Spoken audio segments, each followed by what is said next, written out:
Okay, all right, let's get started. So, good afternoon, everyone.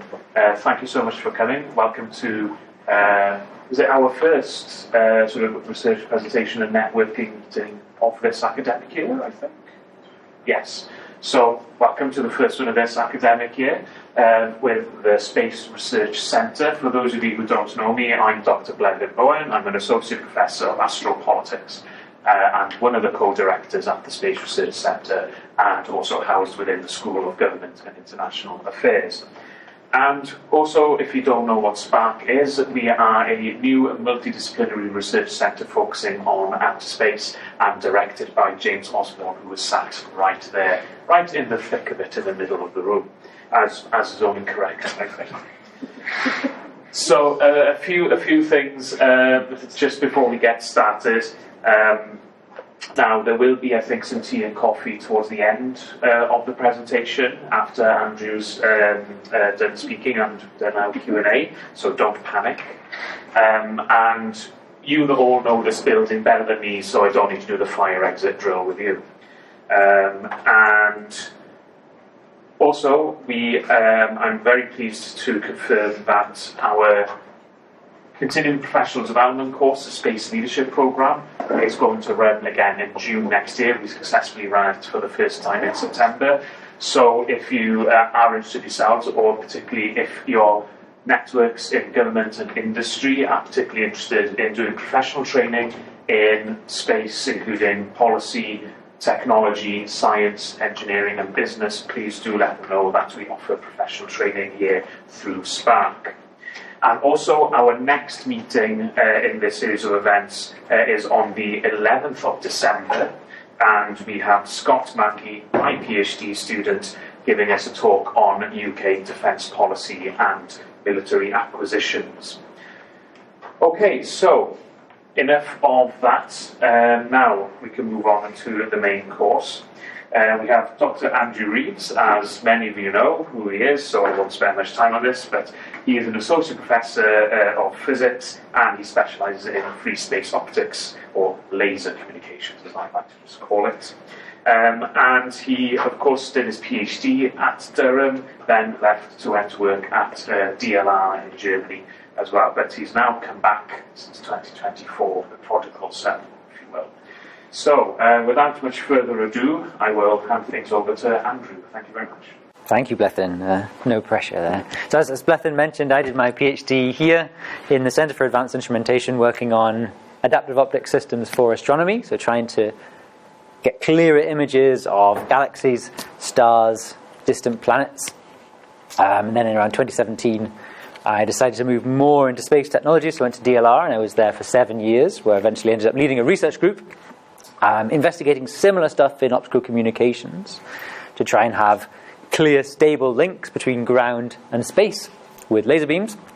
And then really excited last year to be part of the Space Centre as it started in August last year. So I've been here just over a year. I'm really happy to be back. I'm really happy to be talking to you today about some of my work and a little bit of background about satellite communications too. So just as a bit of a summary of what I'm going to talk about, I'll start by giving a bit of an overview of satellite communications, a bit of history towards the current state of the industry, and then move on to what I'm mostly interested in, which is free space optical communications. In particular, the big problem of atmospheric turbulence, or how we send a laser beam from ground to space or receive a laser beam from space on the ground. It's pretty difficult by itself, pointing a laser beam with that accuracy, but it becomes even harder because the Earth's atmosphere gets in the way and causes problems for us. And then, moving on from that, specifically exactly what we're doing at CFEI and in the Space Centre to try and push the field forward and create robust satellite communication systems. Okay, so first a bit of history. When I was researching some of this, I was really excited to see that some of the first space communication systems didn't use satellites, or not man-made satellites, but simply bounced radio waves off the moon. And in the 60s, the US actually had a system to do this, an operational system to communicate between mainland US and Hawaii by bouncing signals off the moon. They had this great big antenna, I think in Maryland and one in Hawaii, and then also moved it onto naval assets as well, so that they could have really huge geographical span Obviously some long delay in their communications, but it was excellent for robust messaging. One question that I didn't answer was brought up to me by a colleague is what happens when it was a dark moon. I have to admit, I don't know. I don't know if the communication only worked for 2 weeks in the month, but a nice bit of background there. Moving on to man-made satellites, the first active communication satellite is called Project SCORE, launched in 1958, which is just an experimental system to project radio beams back and forth to Earth, and this was a little bit famous because it transmitted President Eisenhower's Christmas greeting across the US and across the world via space. And then what we might think of as moving towards more modern systems, Telstar started satellite telecommunications, so transmitting live TV, radio, telephone, and this was launched in 1962. I have a little video just to kind of set the scene of Telstar as well. From a ground station nestled in the mountains of Andover, Maine, a signal is sent to a speeding satellite, an historic feat that could reshape man's future. That satellite, of course, is the Telstar, 170 pounds of complex electronic equipment that receives signals beamed from Earth, magnifies them 10 billion times, and rebroadcasts them back to Earth. Pictures, telephone calls, telegraph messages, and computer data all can be handled by the orbiting device. Telstar receives its power from batteries that are recharged by the sapphire-coated solar cells, which in turn are activated by rays from the sun as it hurtles through space at a low point of 600 miles to a high of 3,500 miles. The Telstar is set aloft from Cape Canaveral atop a 4 Delta rocket in a joint industry government effort. The Space Administration team handles the launching for AT&T, and it's a $50 million phone call for the telephone company.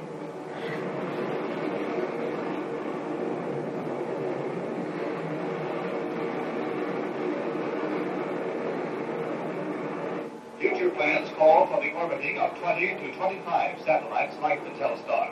Thus, when one passes out of range of ground stations, another will be coming into position. Presently, along with the ground station in Maine, there is a receiver and transmitter in Great Britain at Cornwall, and in France on the coast of Brittany. Even as Telstar is launched, the French rush to complete their installation to receive a signal at night. Now the rocket climbs far into the atmosphere, and the Telstar is about to separate and orbit the Earth each 2.5 hours.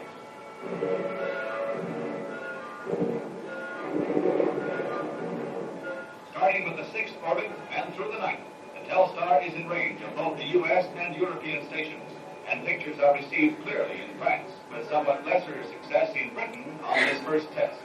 The signals are beamed from this 18-story dome that houses the super-sensitive horn weighing nearly 400 tons. An antenna so delicately tuned that it picks up a mere whisper of a signal from the satellite and amplifies it again billions of times for rebroadcast over cables or the air.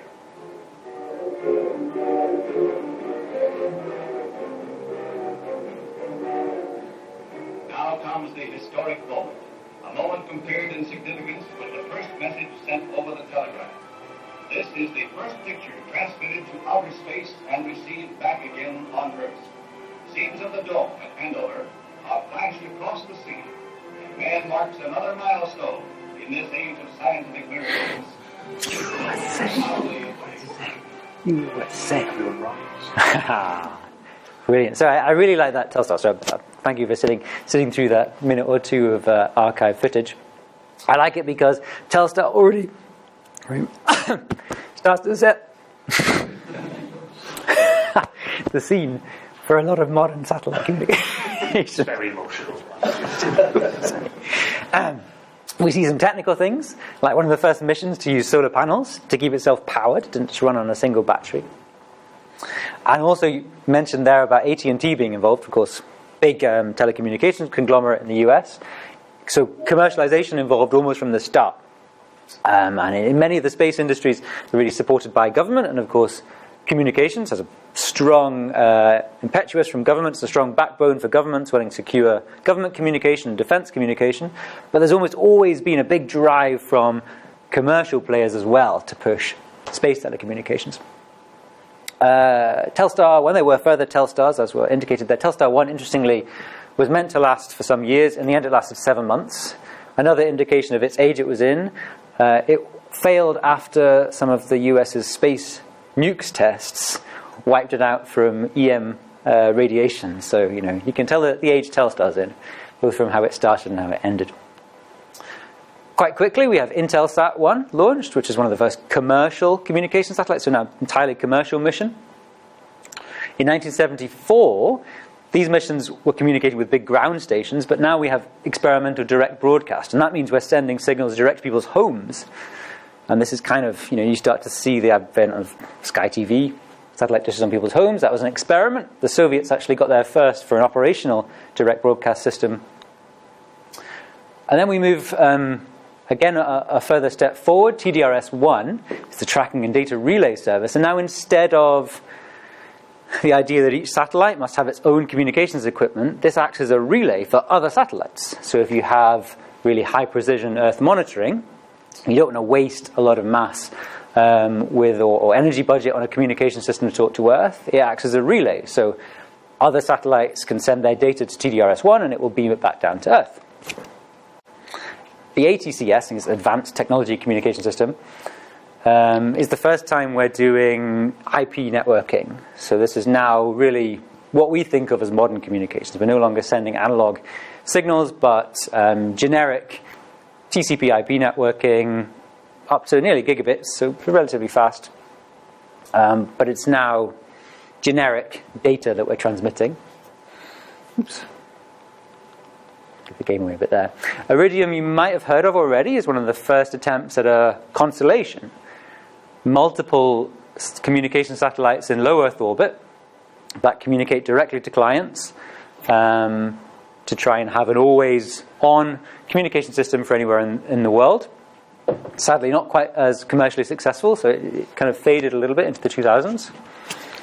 Oops. Artemis is the first optical intersatellite link. And this is now a European initiative, so now we're starting to connect the nodes in space via laser beam so that we can have higher bandwidth links. Obviously, we'll talk about that more later. We've no doubt heard of Starlink, which has really pushed everything forward again by having an enormous low Earth orbit constellation of many thousands of satellites. And then, maybe a little bit less significant, this is the first bidirectional coherent space-to-ground optical link, which means we're demonstrating many of these advanced technologies from terrestrial networks, optical networks in space. This was actually done, the reason I've included it partially is because this was my group in DLR. In the spirit of the age, as a German flag that I'm going to stick a Union flag on as well, as that was a thing. And so that's more or less where we are. We have enormous mega constellations. There's also communication satellites in GEO and some demonstrations of optical links as well to push this forward. We think about the kind of spectrum we're using. There's been a general trend in satellite communications of pushing up to higher frequencies. If we're communicating in radio, the only real way of separating different beams is by separating out different frequencies. So if different companies want to start a new communication system, they have to go and buy some of the spectrum from a government, and they're limited to that spectrum. In general, the higher the frequency we communicate at, the more bandwidth we get to, and modern radio systems typically operate in this Ka band, it's called, which is extremely high frequencies, where they have higher bandwidth, although they start to impact its resilience to weather, clouds, this kind of thing. Modern systems also, as I mentioned, many are in low Earth orbit. We have these mega constellations. Before they came about, we were relying more on geostationary systems. So geostationary orbits appear to stay in the same place as we look up into space from Earth.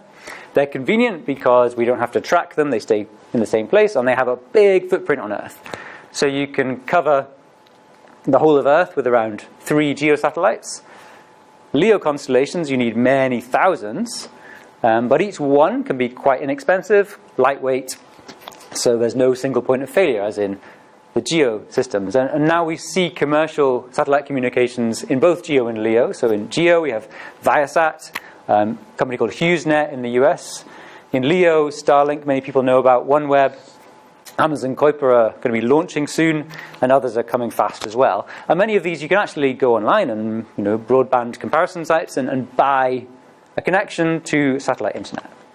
And if we look at some of the things you can get, here's just a standard sort of comparison from commercially available magazine. Different companies, Starlink, HughesNet, Viasat, you see the kind of bandwidths you'd get, right? So from Starlink now, you can get 150 megabits, and the latency is 50 milliseconds. This is how long it takes if you were to send a single bit of data to space and back. 50 milliseconds is very competitive with terrestrial networks. If we compare that with the geo operators, a relatively similar bandwidths, maybe a little bit slow, but the latency is a lot higher, and this is just fundamental. It takes a long time to send something out to geo and back because it's 36,000 kilometers away. So this is why you see this push towards LEO constellations rather than those single geo systems, which are perhaps a little bit simpler. And then, from a kind of less exciting, perhaps, market perspective, you see there's projected to be enormous growth. Right now, people say that the market's nearly $100 billion US dollars, and in 8 years, that might grow to be $200 billion. So, big growth in the satellite communication industry. Now, that being said, when we had our SPARC launch, we welcomed Andy Aldrin, who, as well as being the son of Buzz Aldrin, the famous astronaut, is also a well-established space analyst in his own right. And he gave an incredible talk in this very room where he talked about waves of space commercialization. And he talked about one in the 80s, I think, and they crash in the rocks of commercial reality because these things cost an enormous amount. They have inflated revenue projections that never quite come off. And then Iridium, for instance, he uses an example of another wave that then crashed again. And he said, right now we're in the middle of a wave. We don't know if it will crash, when it will crash, but there's a reasonable chance it will. And he talked about different industries and communications. He made the point that right now, satellite communication systems, incredible what they do, they can't compete with terrestrial networks because the bandwidth isn't there. It's an industry for airlines, for maritime, for people in very remote locations, but for those millions of people that live in cities that make up the big markets for telecommunications, it's not really a competitor. And he gave this throwaway thing, he said, unless they make optical links work, and then it's a total game changer. Which he didn't really realize we did research into optical communications. But I asked him if we can quote him. He's happy with that. I'm really happy because it's really true. And I'll tell you a little bit why. So why go to optical versus radio frequency? And the key thing is bandwidth. In the same way that people nowadays would like fiber internet into their home rather than copper cables that transmit radio frequencies, you just get so much more data. The carrier frequency of an optical signal is much higher, so you can fit a lot more data modulated on top of it. In addition to that, I talked about spectrum licensing being an issue in radio frequencies. That problem goes away in optical because the beam divergence is much lower. So if I send a beam to a receiver, I'm not sending it everywhere. I can separate different signals by just the direction I send it to. That, as well as helping with spectrum licensing, also gives great benefits to security. I'm no longer sending my signal to anyone and hoping that encryption will keep it secure, but I can actually be selective about who I send it to. On top of that, there's a coming issue of quantum computers, which are projected to crack existing encryption techniques. It's more or less the one task they're really, really good at is cracking encryption. It's one of those technologies that's, to an extent, always 10 years away. It may well come online, and people are already, well, we think, recording current communications from RF, even though they can't understand it now, with the expectation that one day they'll invent a quantum computer that can. So communications being sent now by governments and militaries might be open in 10 years' time. Optical links give the possibility of using quantum properties of the photons that are transmitting them to create totally secure keys that are mathematically unbreakable. And so you have an extra layer of security on there. That's possible, at least. Okay, the downsides, as I mentioned, optical is almost the same trend, going higher frequencies, taking that to an extreme, and it becomes a lot less robust. And so if it's cloudy, for instance, that creates a challenge. We can't shine lasers through the clouds, not right now at least. And even if it's clear skies, we have problems with atmospheric turbulence. Before we get on to that, though, just to talk about how optical links are being used and how we want them to be used in the future, the first big application is connecting the nodes in space via inter-satellite links. And the idea here is that in the constellation, you need quite high bandwidth networking to transmit data from, well, if one client has talked to one satellite, that has to be handed through the constellation to wherever it's going on Earth. And this is something that's happening right now. So there are providers that you can go and buy an optical terminal to launch onto a satellite. In Germany, there's a company called TSAT that sell different models of terminal. And when I was at DLR, we worked very closely with them to develop small miniaturized terminals for space. And also, we're very proud at Durham to work with Northumbria University on the Align terminal, which is also a CubeSat terminal where we've used some of the facilities at NetPark to create free-form optics to be able to fit very large optical surfaces inside the CubeSat space envelope so that we can have really efficient communication over long distances in space. So I wouldn't go as far to say this is a solved problem. It's still very new. A big notable thing I haven't mentioned as well is SpaceX. They don't give out many details, but they do now claim, and people have taken pictures of their current satellites, that they do a lot of their inter-satellite links with optical links as well. We don't know the performance of them, but according to them, that's now a thing they do in production for their standard network. In the future, we want to be able to not just connect satellites to each other with optical links, but connect that to the ground.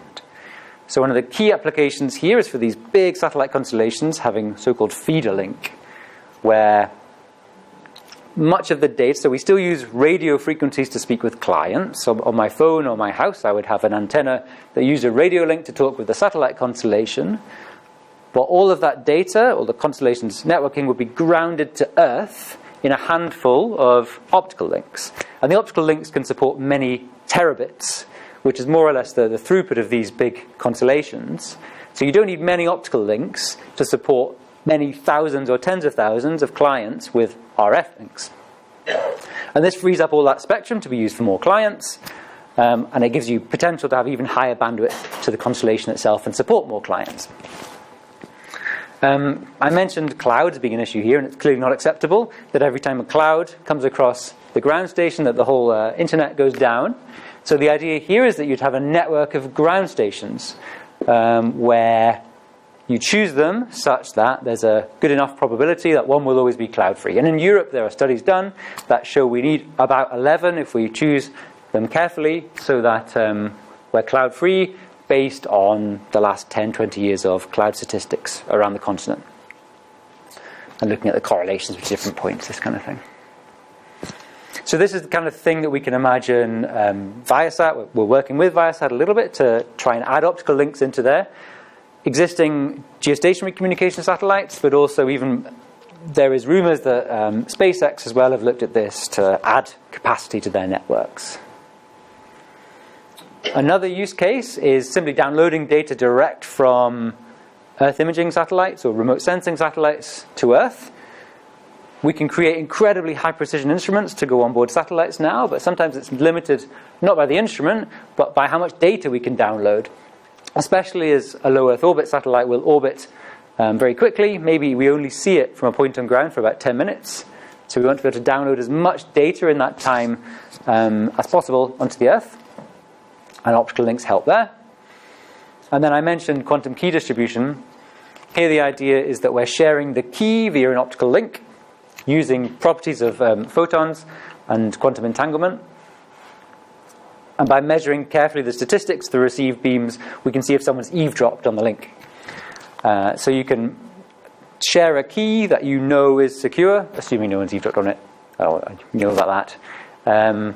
The challenge here that's interesting from our point of view for making optical links is that people will want to do this very close to where the data is generated and consumed.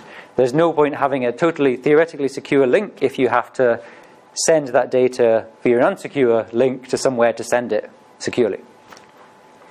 So this means optical ground stations will have to be present in urban locations on the top of embassies or financial centers, which is somewhere we've never really done looking into space. Typically it's astronomical sites on the top of mountains where the conditions are fantastic. And if we think more generally about what we're doing in an optical link, we're receiving light from a satellite. It will send a laser beam from far, far away through perhaps thin clouds, through atmospheric turbulence.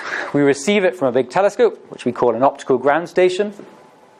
And the optical ground station, if it's doing bidirectional communication, will also launch a laser beam up through that same optical channel to the satellite. So the big elephant in the room here is, even if the sky is clear, we have atmospheric turbulence there, and atmospheric turbulence causes problems. This is the same effect we see on a hot day. Over a road, for instance, you see light, or you see air sort of drifting up and causing a wobbling of whatever you're looking at from behind. This is the same problem if we shine a laser beam through atmospheric turbulence. It causes the beam to wobble and break up and speckle. If we're looking at light from a satellite and we collect it in a telescope and we focus it onto some camera or communication system, what it means is that that focused spot is constantly breaking up into lots of different speckles. It's changing, it's wandering around. There's communication systems we can use that are quite robust to that. So if we dump all the light onto a big detector and use what's called an on-off keying scheme, where we just say that if the light is on, that's a 1, and if it's off, it's a 0, and we modulate that really quickly, that can be quite robust in a downlink. But typically we're doing optical links because we want this really high bandwidth link. And in that case, we want to get the light into a tiny single mode optical fiber. And these things have a diameter of microns or tens of microns, a thousandth of a millimeter. And so if the beam is dancing around like this and breaking up, it's really unacceptable. We don't get any light into this single mode fiber. If we have it in a single mode fiber, it means we can use lots of advanced techniques that come from telecommunications, coherent communications, or what's called dense wavelength division multiplexing, where you use lots of different wavelengths to create lots of different communication channels and increase the bandwidth. In the other direction, when we're launching light to the satellite, the effect is kind of the same, but there's a slightly different process. We go through turbulence straight away, and then the beam propagates up to a satellite and expands a lot. So here, rather than collecting light and trying to focus it, and that being difficult, actually the light just doesn't hit the satellite at all. It dances around the satellite, and it breaks up so that often the satellite receives very little light at all. And that means we can't do anything. If the satellite received no light, there's no compensation that could be done here. So the first step in trying to compensate for atmospheric turbulence is understanding it. And here this is something we've developed in Durham, which is a forecasting tool that uses publicly available data from weather forecasting models like GFS in the US or ECMWF in Europe, to provide us with data about temperature, pressure, wind speeds, all these sort of things versus altitude. And the turbulence is, to some extent at least, a mathematical function of all of these parameters. So we can put them into our model of how turbulence develops and come up with a global forecast for where turbulence will be and how strong it will be. And if you look at this covers a few days and use these diurnal cycles of heating and cooling. When it's hot, you tend to get some turbulence from hot air mixing with colder air higher up. And we want to be able to use this with ground station operators and network operators to be able to choose good locations for ground stations so that they have low turbulence as well as low chance of cloud cover. And then for operational networks, to be able to have some early warning of if turbulence is going to get very bad and break up a communication signal. Or if we know we already have to switch due to cloud cover, maybe we can choose a location with low turbulence. Obviously, something here we have to test this versus reality, so we have to be able to measure turbulence as well, and we've also developed instruments to measure turbulence. There's a lot of heritage in this from astronomical systems, who were also interested in turbulence because it affects astronomical images. But typically they operate at nighttime in relatively weak conditions at the top of mountains. So our instrument called the SHIM, or Shack-Hartman Image Motion Monitor, was developed to operate in the stronger conditions we expect in communications and operate anywhere in the world for 24 hours a day. So for instance, we did some of the first measurements in an urban centre, and you see images of us operating in the financial district in London, where we have some of the first measurements. And I won't go through the details of what these really mean, but needless to say, the turbulence is quite strong in a city where you have lots of different sources of heat that you wouldn't have in those astronomical settings that we're more used to. Right, now I'm going to move on to the technology that I work on called adaptive optics, where the idea is now to correct all of these problems that we have with turbulence. Adaptive optics has been around for a while now. It was first developed in the 70s and 80s by the US for tracking Soviet satellites. And then when a lot of the technology was declassified in the 90s at the end of the Cold War, astronomers jumped on it to use it to create clearer images of stars, galaxies, and planets. Here you see top images of Neptune taken from the 8-meter telescope, the very large telescope, and you can really see the difference of the blurry image you have without adaptive optics and suddenly the clarity you get if you can correct for the turbulence. Similarly for the galactic center, taken from the Keck observatories, and some of these observations were used to determine that we had a black hole at the middle of our galaxy, all enabled because of adaptive optics systems. And we hope to be able to do a similar job, correct the turbulence to create stable optical propagation through the atmosphere for communications. The basics of an adaptive optics system is that we receive some light from our telescope, and the turbulence has caused the wavefront to be distorted. So the phase of the light is changing across the telescope aperture. We have a deformable mirror, and this is a picture of a deformable mirror here, which has a grid of actuators behind it, which mechanically move forward and backwards. And a very thin sheet of mirror is stretched across the top of that moves with the actuators. And then we can create an arbitrary surface shape to correct that wavefront error. Now we can hopefully couple that light into a single mode fiber, which would go eventually to our communication system. And we have to pick a bit of light off as well to go to a wavefront sensor, which can then tell us again what the next correction step should be. And this all runs in a closed control loop at somewhere above 2 kilohertz, say. And now the idea is if we can do this on the downlink, we can correct the turbulence and then go from our dancing around broken up spot to a very stable spot in the middle of where we think the optical fiber is. And this should give us much more stable communication systems that doesn't have these really big drops in light. We can also use it to pre-compensate in the other direction, because we're sensing the aberrations coming down, and when we send the light back up, if we distort the wavefront before it leaves the telescope, the atmosphere should fix it for us. And so at the top of the atmosphere, we should get a flat wavefront that can propagate up to the satellite and give us a stable beam at the satellite as well. And then the satellite should sit in the middle of that intensity spot. And so we can use adaptive optics to compensate for both downlink and uplink. And this is something we demonstrated when I was at DLR. They have a 80 centimeter telescope on the roof of the Institute for Communication and Navigation. And my team built the adaptive optics system underneath that to do bidirectional communications with the geostationary satellite AlphaSat. So this is the optical setup. Light was coming from a telescope here. We stabilized the beam with a fast steering mirror just to keep it in the same position. The deformable mirror is here, which is doing that high order correction, changing the wavefront, coupling into a single mode fiber, a wavefront sensor detector, and a focus camera so that we could see how the whole system was working. And in the downlinks that we did in 2022, we saw big improvements in coupling into a fiber. So this is the images we saw on the focal plane imager. And then the year after that, we did some of the first demonstrations of this pre-distortion concept where we also change the wavefront and it's corrected by the atmosphere for us. And this is the signal received at AlphaSat. This is in decibels, which means that if we go down by 10, that's a factor of 10.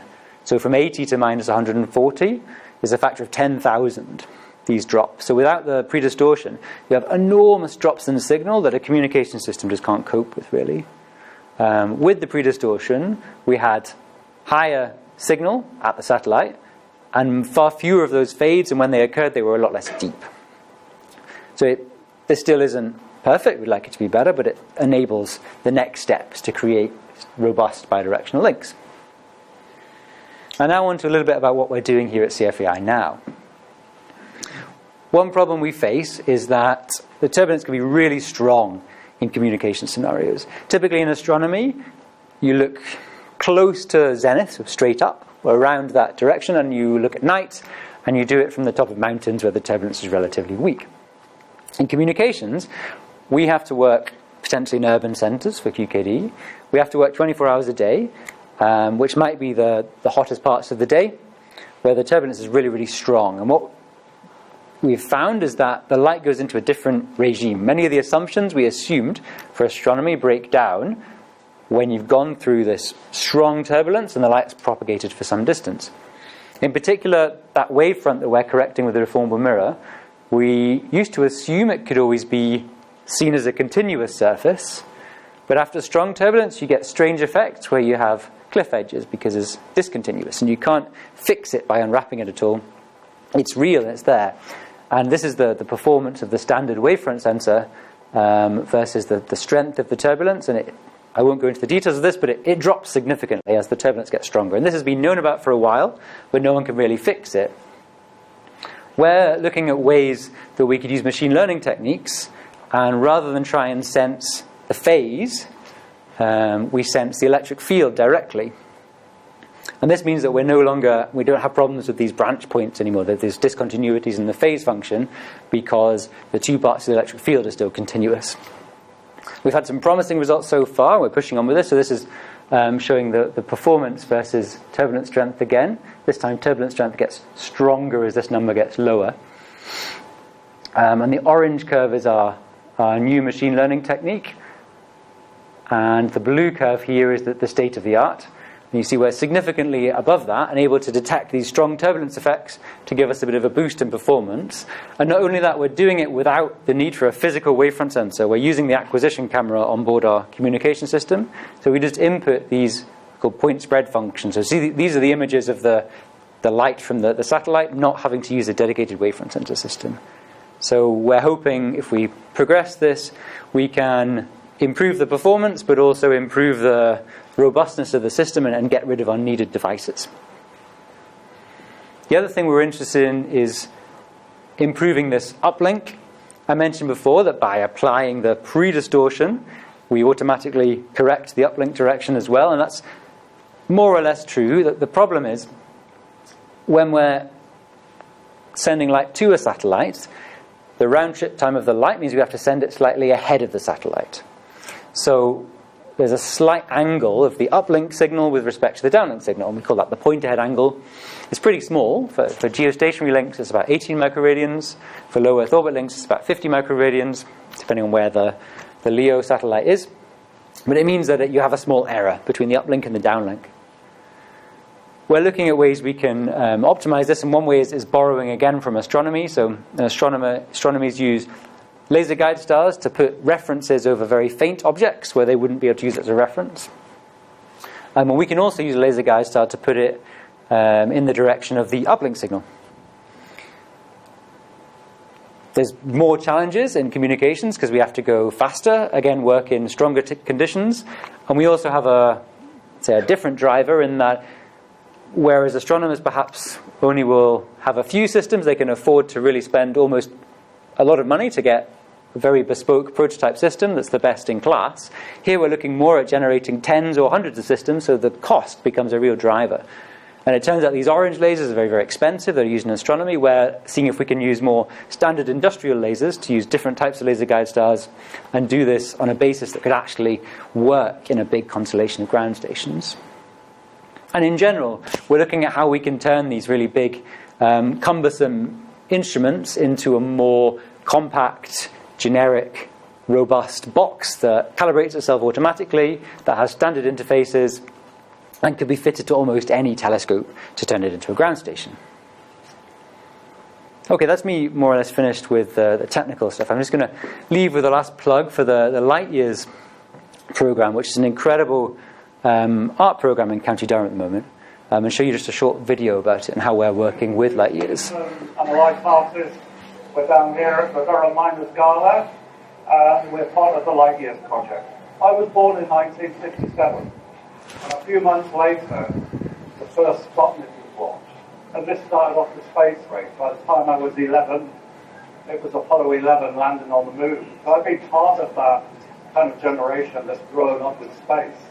So I've always been interested in space, but the inspiration from this came from Voyager 1 and 2, launched in 1977, and are still travelling in interstellar space. So The idea of the CDs is almost a representation of the golden disc, which Voyager 1 and 2 carried, which was about what are we as humans? It was about music, poetry, politics, love, peace. So this is trying to represent that in many different ways.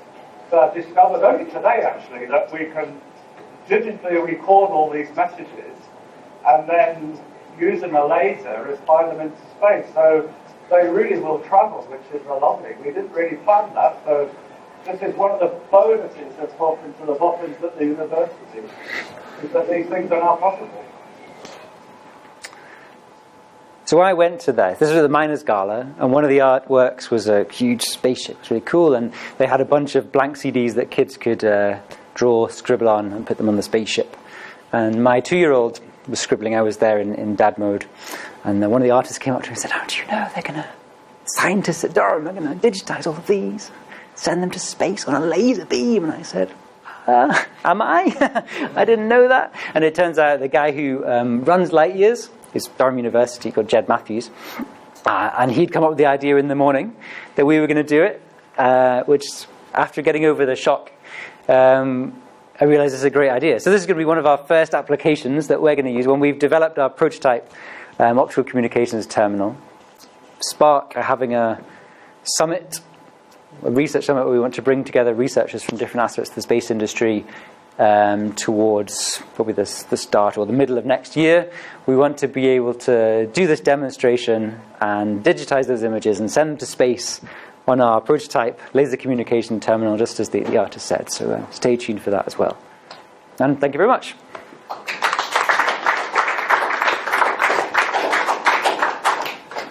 Happy to take any questions if you have any. I do have a couple, actually. So first of all, thank you for the presentation. That has been massively enlightening.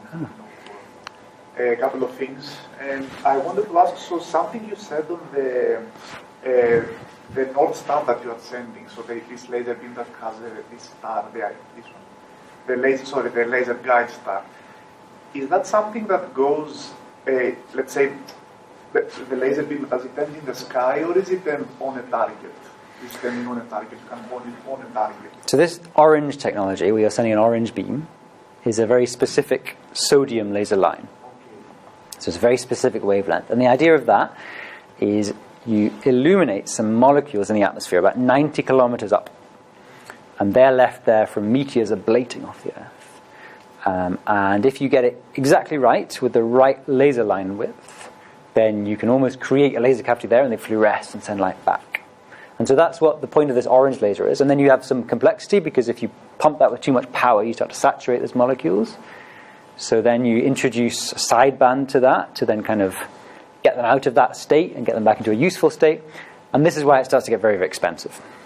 What we're interested in is so-called Rayleigh laser guide stars, where you take an industrial laser, relatively good quality, but orders of magnitude less expensive than this. These are over €1 million ago. We're looking at €10,000, and just send a lot of light into the atmosphere, and you get scattering back. So in the same way, if you launch a laser show in a foggy room, you'll see, or a foggy night, you'll see the beam going up, and we send pulsed lasers up, and we have a camera that is shuttered so it catches a pulse at exactly the altitude we're interested in.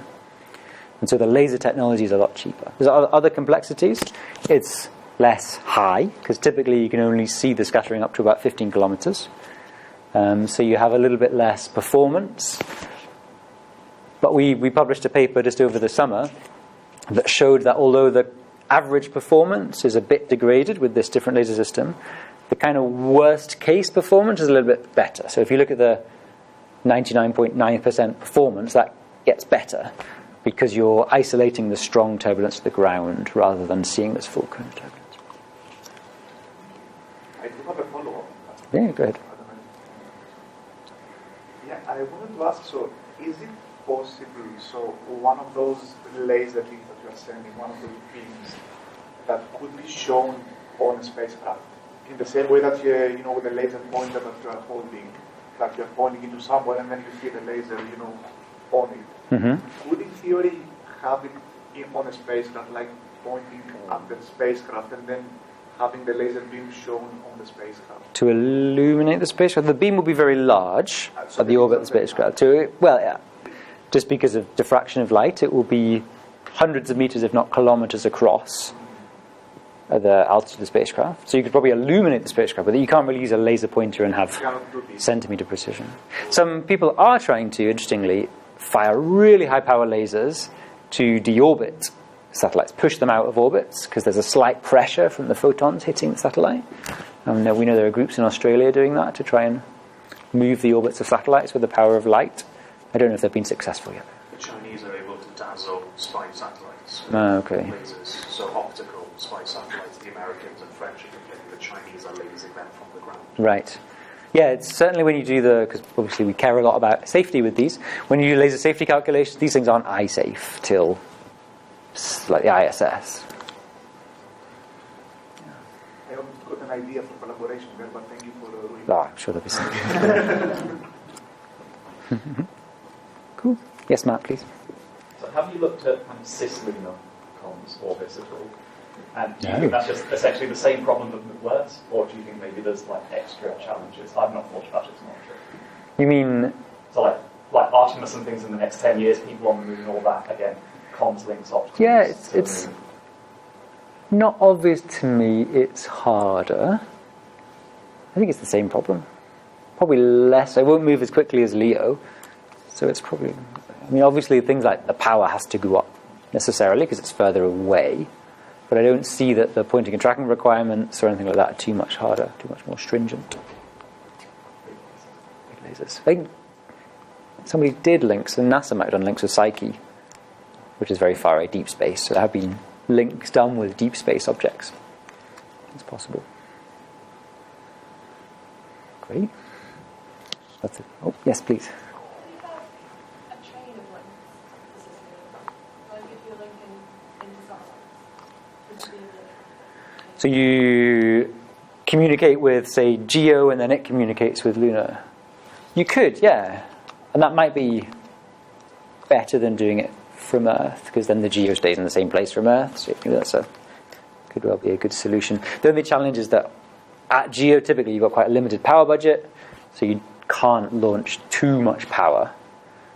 So when we were doing links with AlphaSat, for instance, it had about a 4-watt laser, whereas on Earth we can launch tens, hundreds of watts if we really want. That might be an issue. But in general, I think that's a good idea. Please. Thank you for the presentation. At your point of view, what are the challenges between laser communication between two spacecraft? Because there is no atmosphere, it's busier. Yeah. And Yeah, I'm sure it's very problem of difficult. pointing. Yeah, it's a problem of pointing, so tracking, and also that finding each other in the first place is pretty hard. You have to spiral around. And to stabilize Exactly, to make the link in the first place. Like I say, there's a whole bunch of issues with everything now has to be space qualified. So in that sense, everything's really easy on Earth, right? Because I can go to the shop and buy a fancy computer to do whatever control algorithm I like, or buy the latest laser and just plug it in. Whereas, of course, if it's in space, I guess I'm using stuff from 10 years ago, so it's been space qualified. Conceptually, though, it's a little bit easier. The atmosphere is really a key problem. Great. Oh, yes, you got something. Is there any solution for the cloud problem? Apart from distributing the ground stations, that's one of them. I know when I was at DLR, there was a student who worked with a team in Paris doing really high power lasers to burn holes in the cloud and make a kind of tunnel effect through the cloud. I have no idea if I think they were able to burn a hole in a cloud. I don't know whether it was feasible as a communication system. Great. Well, thank you all again. I suggest we go and enjoy the tea and coffee. Thanks a lot.